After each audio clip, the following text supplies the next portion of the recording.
Assalamualaikum warahmatullahi wabarakatuh. Selamat berjumpa kembali di channel ini. Kali ini saya akan coba menyampaikan update dari SmartGIS versi 3.0 di tahun 2023 ini. Dalam mengawali tahun 2023 ini, maka saya coba akan menyampaikan update dari SmartGIS terbaru ini. Kita akan coba masuk ke SmartGIS-nya ya.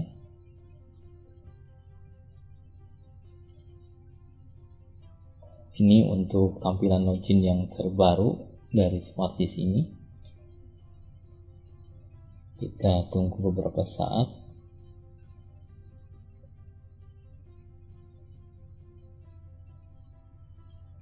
Oke, ada yang salah ya.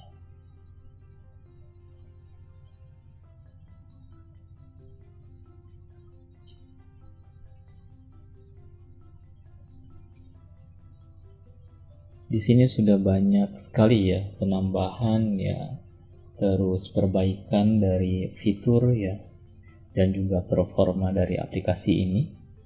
Nah, ini untuk tampilan awal dari SmartGIS versi 2023 ini ya, yaitu versi 3.0. Jadi di sini kami ada sedikit perbaikan untuk di tampilan peta Indonesianya ini. Yang sebelumnya ini terasa sangat berat sekali ya di versi yang sebelumnya, maka kami tingkatkan performanya dan sekarang menjadi lebih baik gitu. Ini sudah sangat ringan sekali. Jadi di aplikasi SmartGIS ini untuk tampilan peta Indonesia ini sudah sangat ringan. Jadi banyak fitur ya, banyak penambahan fitur dan juga performa di aplikasi ini ya.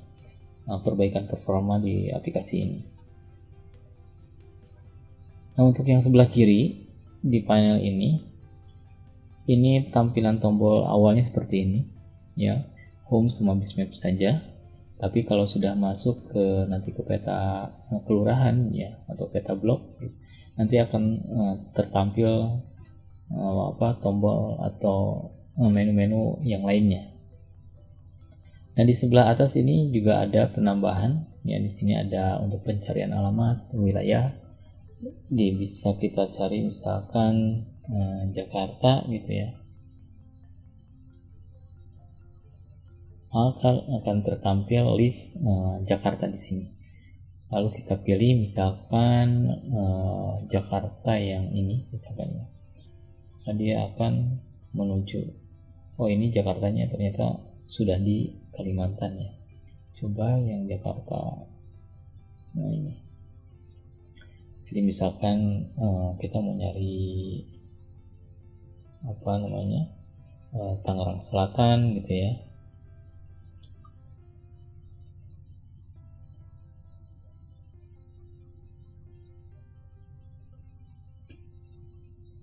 Ini kalau sudah tertampil ini, maka kita bisa menuju lokasi Tangerang Selatan ini. Nah, kemudian di sini juga ada filter ya. Di sini ada filter wilayah. Ini merupakan penambahan atau fitur yang terbaru ya, yang kami tambahkan. Jadi di sini biasanya kita mengklik dari peta ini ya untuk masuk ke lokasi wilayahnya.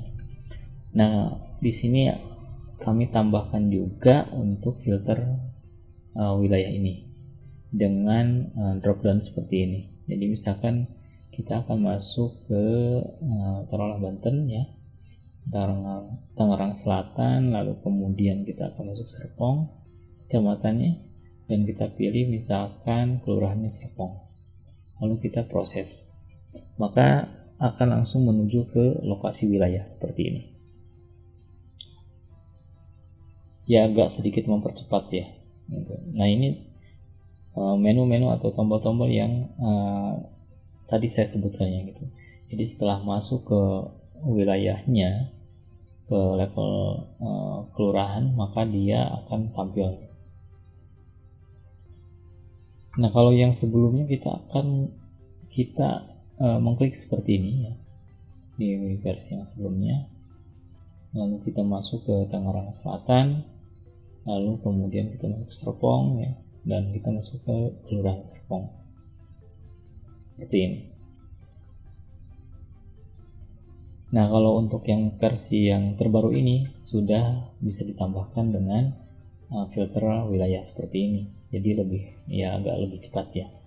Jadi ada dua alternatif yang bisa digunakan. Nah, lalu kemudian di sini juga di sebelah kiri ini, di sini ada menu-menu yang sudah ada tambahan juga ya fiturnya, seperti ini table fitur ya. Sinkronisasi data ini merupakan perbaikan dari yang sebelumnya, sudah ada tapi kita tingkatkan lagi kemampuannya gitu ya, sama performanya. Lalu di sini ada dashboard ya, ini kita bisa melihat dashboard suatu wilayah ya. Cuman dashboard ini kami tampilkan hanya untuk level kelurahan. Kenapa level kelurahan? Karena datanya kalau terlalu banyak gitu ya, agak berat gitu. Jadi ya dirasa mungkin untuk level kelurahan ya, saya rasa untuk level kelurahan itu udah cukup gitu ya, seperti ini. Jadi kita bisa tahu misalkan Cilenggang ya, kelurahan Cilenggang.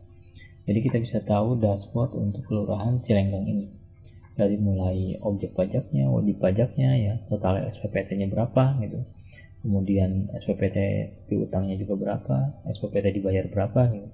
Di sini tertampil ya. Lalu kemudian informasi lainnya ditampilkan dalam bentuk infografis ya, seperti luas wilayah ya, kemudian data objek dan wajib pajak per blok ya, dalam bentuk stack bar seperti ini. Lalu kemudian potensi pajak per blok. Lalu kemudian di sini ada juga tren pembayaran SPPT per tahun. Apakah dia nanti menurun atau mau meningkat gitu ya, pencapaiannya atau trennya ya. Di sini bisa terlihat.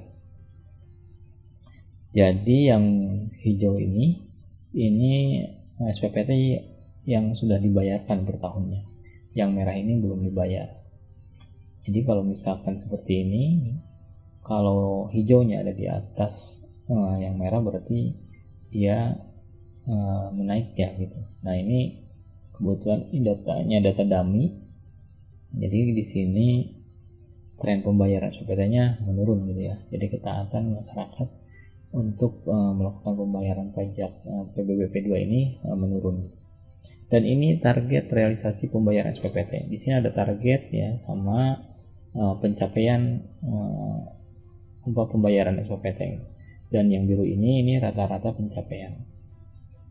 Jadi bisa ditampilkan ya informasinya dalam bentuk grafik seperti ini.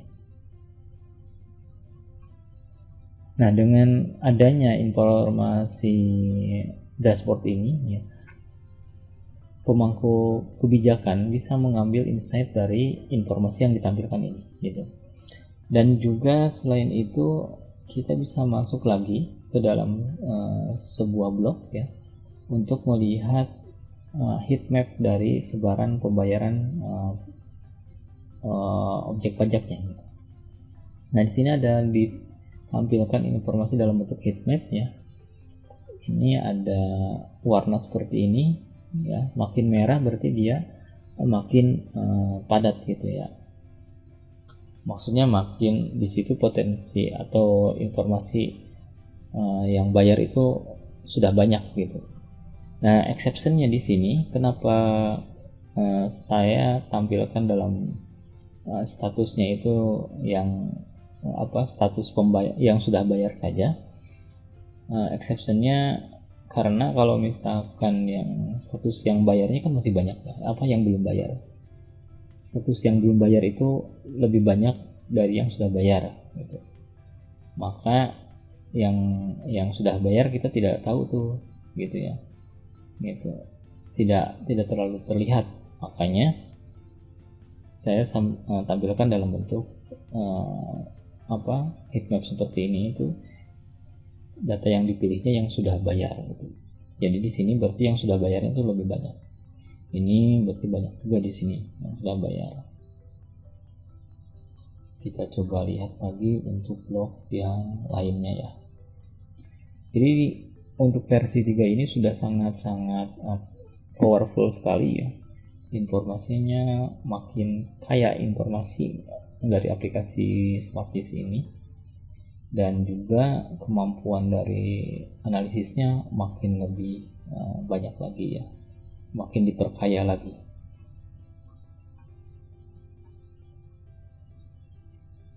Coba kita masuk ke buaran contohnya ya.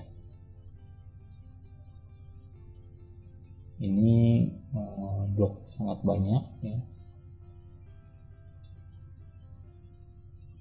Ya hampir sama sih ya informasinya. Nah, seperti ini. Berarti yang merah ini di sini sudah banyak sekali nih yang sudah bayar.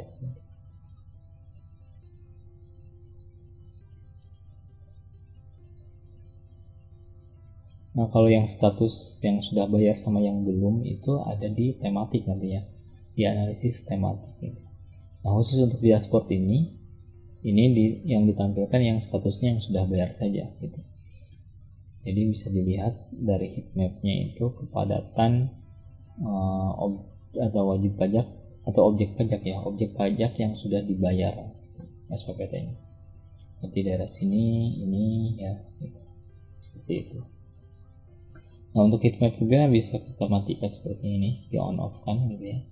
Lalu kemudian ini ada radius ya, radius untuk heatmapnya. Jadi kalau misalkan agak kurang terlihat gitu ya, bisa digeser gitu, seperti ini. Ini tergantung skala zoom dari peta ya. Kalau kayak seperti ini kan kita zoom nih nggak terlalu kelihatan, maka bisa ditambah lagi seperti ini radiusnya biar kelihatan seperti ini. Nah, itu untuk dashboard ya. Lalu kemudian untuk pencarian ini masih seperti yang versi yang sebelumnya. Ya mungkin ada penambahan sedikit sih ya. Tapi saya rasa di sini nggak terlalu banyak gitu ya. Nah, ini sudah ada cari koordinat ya, cari koordinat dalam bentuk degree sama derajat menit gitu. Ini contohnya seperti ini. Ini untuk pencarian. Lalu kemudian ini ada base map ya, peta dasar. Ini bisa dirubah-rubah nih base mapnya. Ini karena data petanya nggak terlalu pas ya dengan peta base mapnya, kita coba blankkan dulu ya. Jadi kita pakai tidak pakai base map dulu, pakai yang ini blank ini.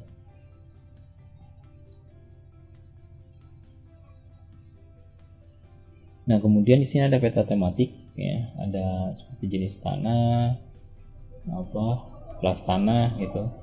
Ini kita bisa pilih tahun datanya, tahun berapa. Sini muncul kelas tanah juga sama, misalkan 2008 gitu ya. Nah, di sini untuk kelas tanah ya, untuk tematik ini, untuk jenis tematik tertentu sudah ditambahkan ada pie chartnya ya, atau donut chart seperti ini. Nah, tujuannya apa? Supaya lebih memperkaya informasi lagi gitu. Kalau hanya angka kayak gini kan belum begitu memberikan gambaran yang terlalu spesifik ya tentang presentasinya gitu. Nah, kalau sudah ditampilkan dalam bentuk chart seperti ini, maka kita bisa lebih menambah wawasan lagi gitu ya tentang presentasi dari data yang ada di sini gitu. Mana sih yang paling banyak gitu, terus presentasinya berapa, seperti ini. Jadi di sini bisa kita lihat malah yang lebih banyak itu data yang belum ada di database ya, 182 nih gitu. Nah, untuk data-data yang sudah ada datanya ini Nah, yang lebih banyak itu di sini tanah kosong gitu ya. Kemudian ada tanah dan bangunan. Lalu kemudian fasilitas umum. Nah, yang warna kuning ini fasilitas umum. Jadi sesuai dengan agenda di sini. Yang lainnya seperti ini. Lalu kemudian yang tadi saya sampaikan di sini ada status pembayaran. Ini karena datanya data dummy ya. Nah, seperti ini. Jadi ini yang merah-merah ini yang belum bayar. Nah, adapun yang warnanya abu seperti ini, jadi database-nya belum ada nih, gitu ya. Peta ini belum ada database-nya, gitu. Pada saat tahun sekian. Nih, kalau di tahun ini database-nya sudah ada. Status yang sudah bayar ya, seperti ini. Jadi SPPT-nya ini belum ada nih kalau yang seperti tadi.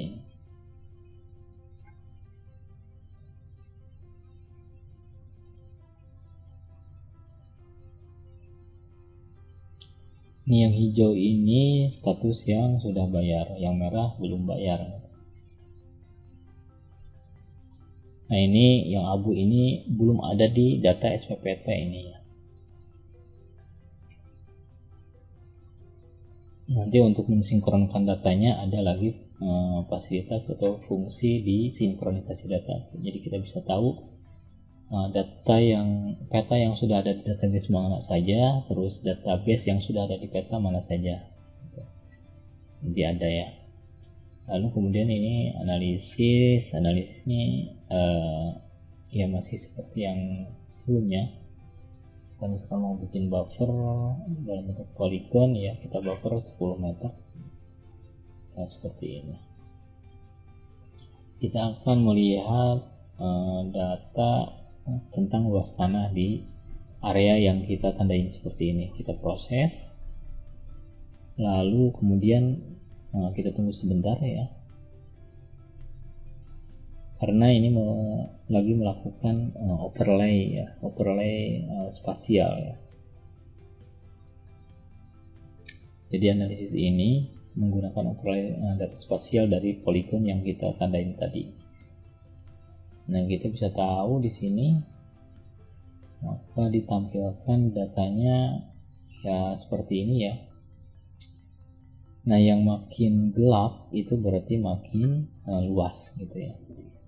Makin terang itu makin luasannya makin kecil.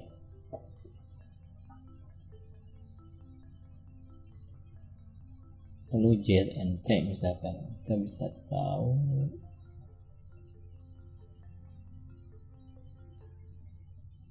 untuk area sini ya, kita mau tahu tentang data ZNT yang bisa.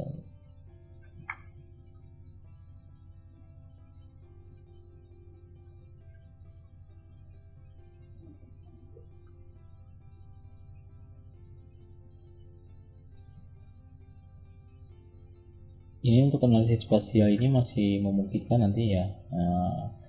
Kami akan coba terus update nanti ke depannya gitu. Jika ada perlu ditambahkan lagi, kita akan coba tambahkan lagi ya untuk jenis analisisnya.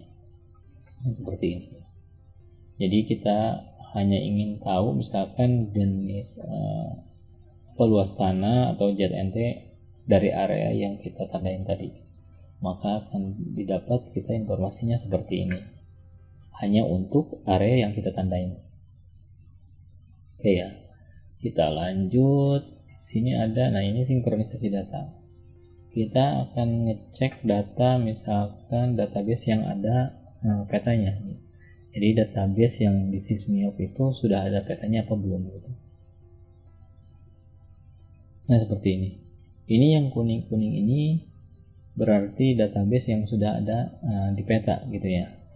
Nah, untuk yang belum ada di peta database-nya, maka akan ditampilkan di sini. Jumlah knob belum ada di peta sebanyak 235 gitu ya. Nah, ini data-datanya seperti ini. Ini knob-nya ya. Ini tidak ada peta di sini.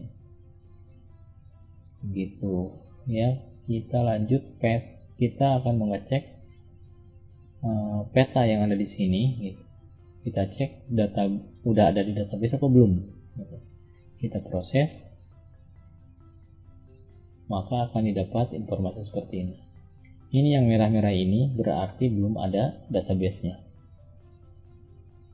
Nah, ini jumlah node belum ada database-nya ya. Untuk area di blok ini itu sebanyak 182.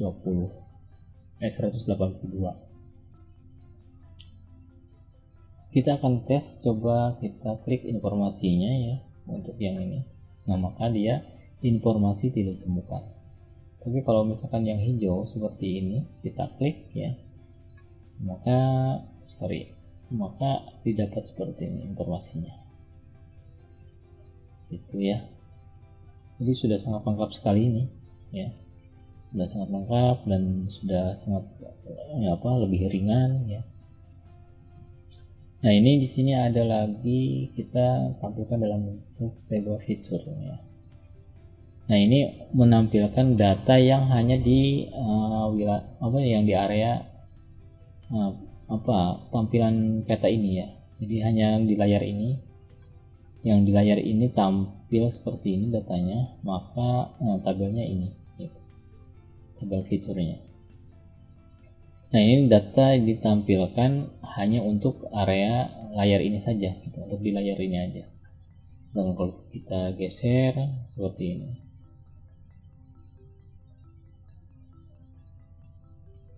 ini, kalau misalkan kita lebih sedikit gitu ya, maka yang ditampilkan juga sedikit.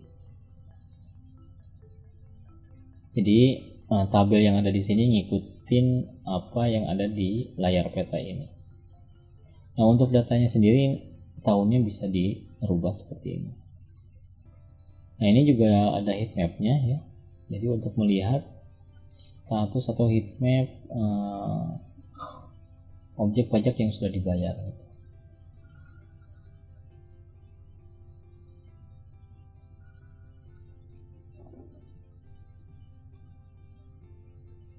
Seperti ini ya. Jadi yang lebih banyak di area sini. Nah, ini juga kita bisa klik ya untuk raw datanya ini. Kita misalkan akan klik Hanafi ya gitu ya. Hanafi itu yang mana sih? Ternyata ini 004. Nah, kalau kita ingin tahu informasinya ya kita tinggal klik saja. Maka ini informasinya. Hanafi kan. Terus status pembayarannya misalnya kita bisa kita lihat juga berdasarkan tahun data SPPT-nya ya, tahun pajak. Dia sudah bayar enggak gitu kan. Tahun sekian. Oke, kemudian selanjutnya di sini ada untuk layout sama cetak peta ya. Layout sama cetak peta ini jadi bisa nyetak peta secara otomatis. Ini untuk template-nya sebetulnya baru yang ada yang ini ya, template peta blok A1 ini. Kemudian satu potret, kita skalanya misalkan mau kita ambil semua.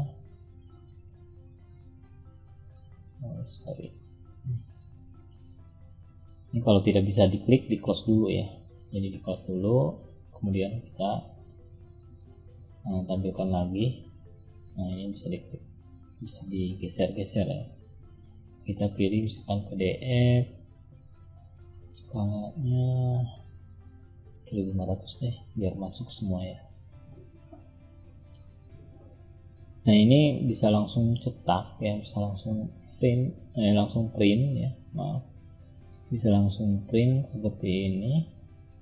Kita proses lanjut, maka ini layoutnya otomatis ya, sudah jadi nanti. seperti ini. Keren ya.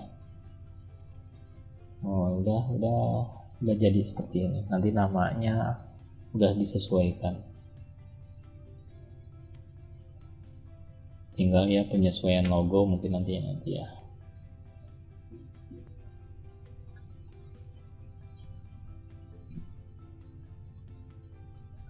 Lalu kemudian kita lanjut lagi.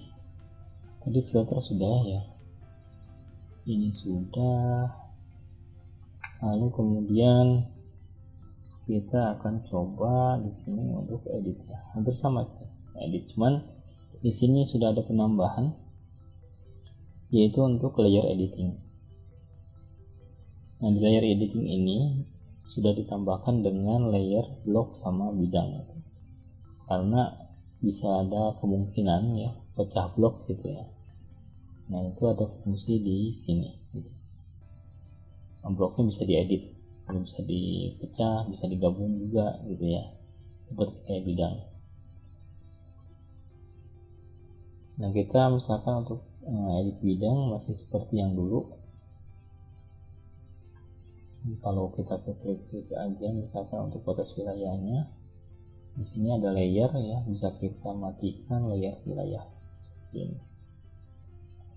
Kalau kita misalkan pilih ya objeknya, lalu kemudian kita vertexnya misalkan mau dirubah,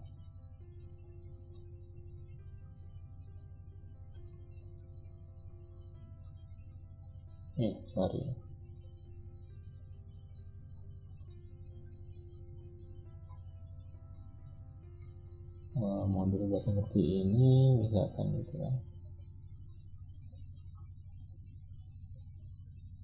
Nanti nggak disimpan datanya.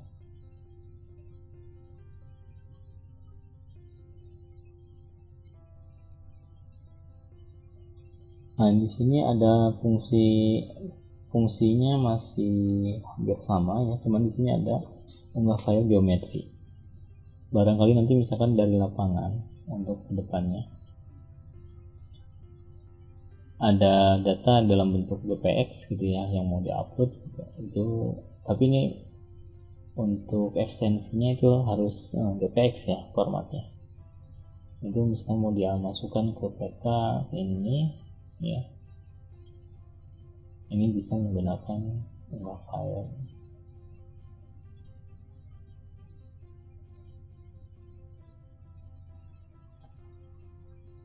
Tapi ini masih tentatif ya, ada kemungkinan nanti di versi ini langsung diselesaikan gitu ya update-nya, atau nanti di pending gitu.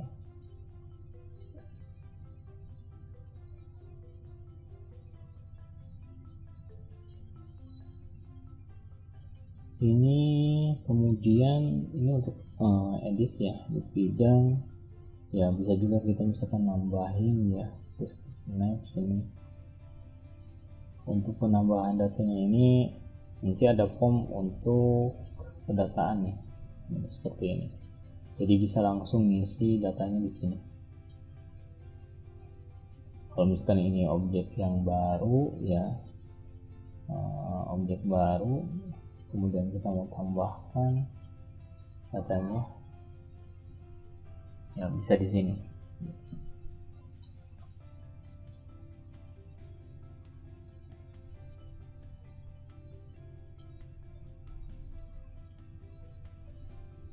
Ini untuk edit ya. Ini untuk tool navigasi ini ya hampir masih sama ya, cuman di sini ada sedikit perubahan, jadi langsung tampil biasa.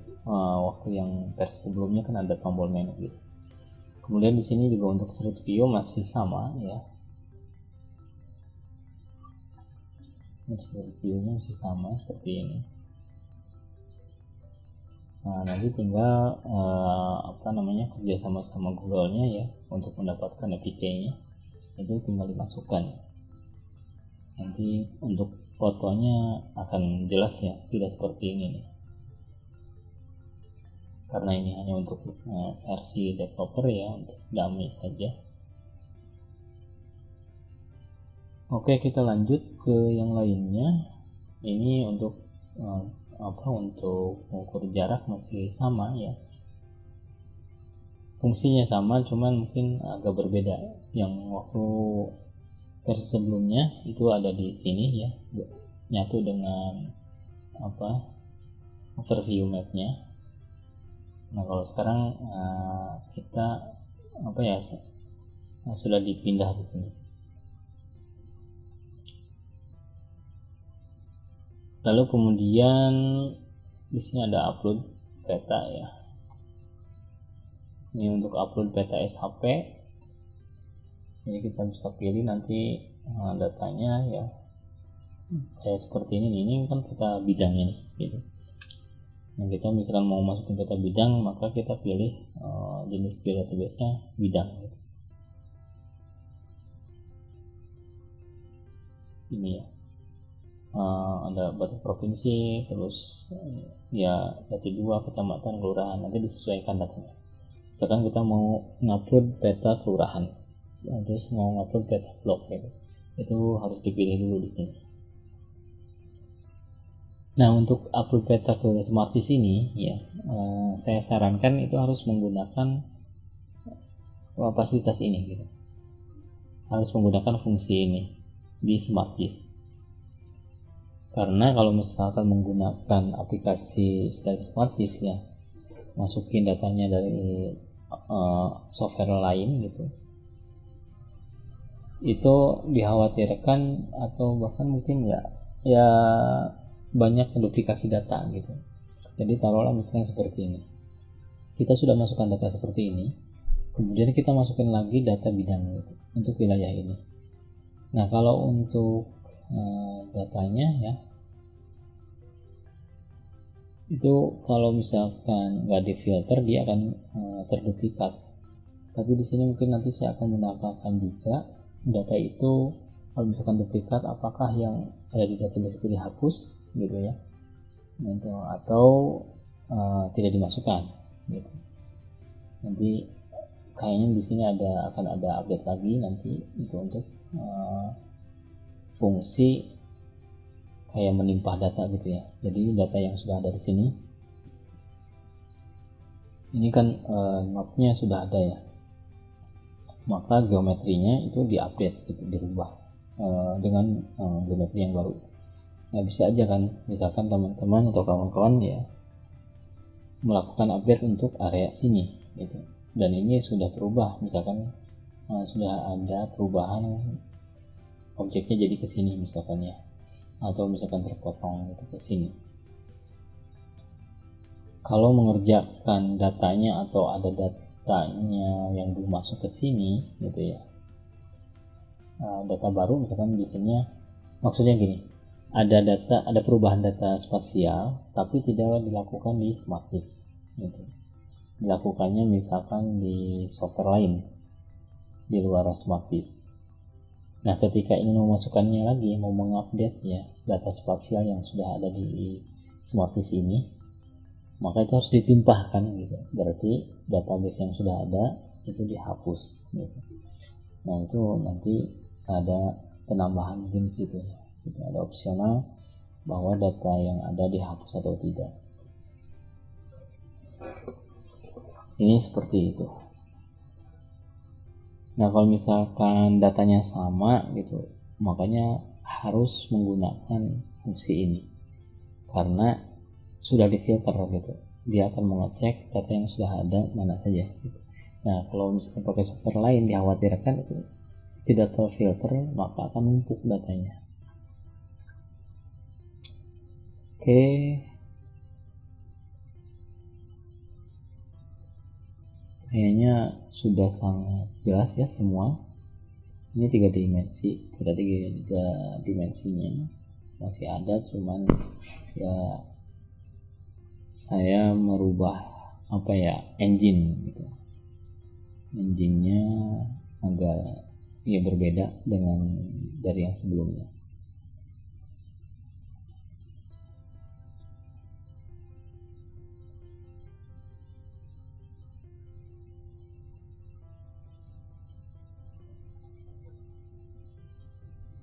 Kemudian di sini ada menu ya, ada menu pengaturan, ubah password, daftar pengguna, kelola akun ya, kelola layer. Nah, karena ini levelnya untuk level admin, jadi tertampil semuanya. Tapi kalau dia untuk user, hanya untuk ya hanya menu-menu tertentu saja gitu yang boleh diakses. Sepertinya sudah semuanya ya saya sampaikan. Jadi seperti itu update untuk SmartGIS versi yang terbarunya di tahun 2023 ini. Ya, ini merupakan aplikasi untuk PBB yang sangat informatif ya, sangat fungsional, dan fitur-fiturnya juga sudah disesuaikan dengan kebutuhan ya. Jadi sangat cocok sekali untuk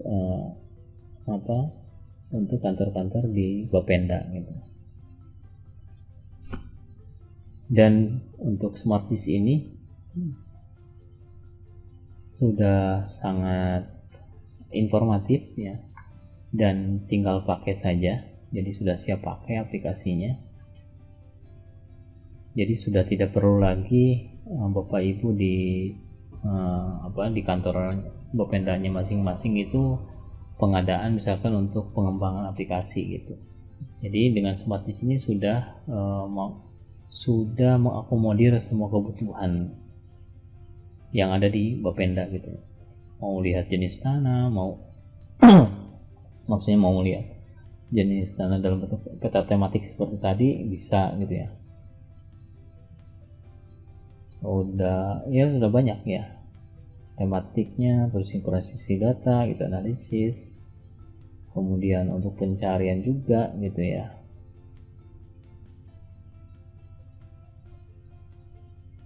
Dan untuk filtering peta wilayah juga sudah bisa ya seperti ini gitu. Jadi sudah sangat banyak update ya, sudah banyak penambahan fitur, lalu kemudian fungsi-fungsi juga sudah disesuaikan gitu ya. Jadi tinggal pakai saja. Nah, mungkin untuk kedepannya itu kami akan terus melakukan pengembangan ya, inovasi. Jika ada inovasi yang baru gitu ya, maka SmartGIS ini akan terus kami perkaya ya, dari sisi fitur maupun juga dari sisi informasinya gitu.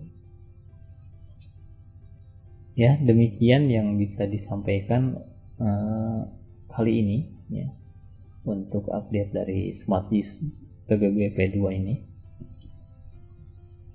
Saya ucapkan terima kasih banyak untuk waktu dan kesempatannya ya.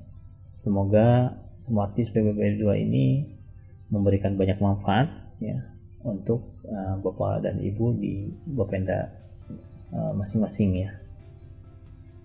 Untuk informasi lebih lengkapnya bisa langsung kontak ke kontak yang ada di sini. Demikian, terima kasih. Sampai jumpa. Wassalamualaikum warahmatullahi wabarakatuh.